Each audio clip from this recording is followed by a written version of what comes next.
There are many ways to select text on Windows that I use regularly as a researcher, a writer, and an editor that I think you also need to use to increase your productivity every day. So we normally select text by left-clicking and dragging. This is okay, but it often leads to errors. To select just one word, we can double-click on that word. Double-click, double-click, double-click, double-click. To select a whole paragraph, let's triple-click. 1, 2, 3, 1, 2, 3, 1, 2, 3. That's right, we can use our keyboard and no mouse to select text as well. For example, if I click Control-Shift-right arrow, I start selecting each word. This is great for when I'm editing and I want to delete certain parts of a paragraph and I don't want to move over to my mouse.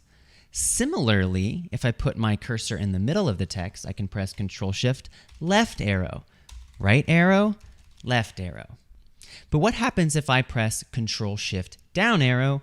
Well, it selects the rest of your paragraph. So if you know you want to delete the rest of a paragraph or maybe move it somewhere else, you can highlight it that quickly. Similarly, you can press Control-Shift-up arrow to select the top of the text. Please try this and play around with it. Once you get fast with it, it's going to be very easy for you to highlight text without touching your mouse. And actually, I think it's quicker because you don't need to locate your cursor, go back to the text, and then highlight it. What you can do is just Control-Shift, delete. That's so fast. I'll show you again. I want to delete could be avoided by. Oh, you see that? How it highlighted this big word and I didn't want it to. So I want to delete. I don't know why it does this. It makes assumptions on what you want to highlight. Could be avoided by. That's what I want to delete. But if my cursor was here, Control-Shift, left, left, left, delete. See how much cleaner that is? Delete. Very fast. Again, to select it with your cursor, I have to find it and then highlight it, and then move my hand over to the delete button. I love this trick, and I hope you do too.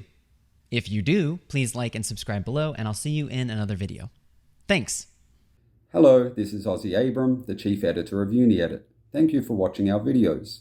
If you'd like to have your thesis or dissertation edited by an expert native speaker editor, please check out our website and look for our special discounts on thesis editing. Contact one of our customer service representatives by email and we'd be happy to provide a free quotation. Thank you.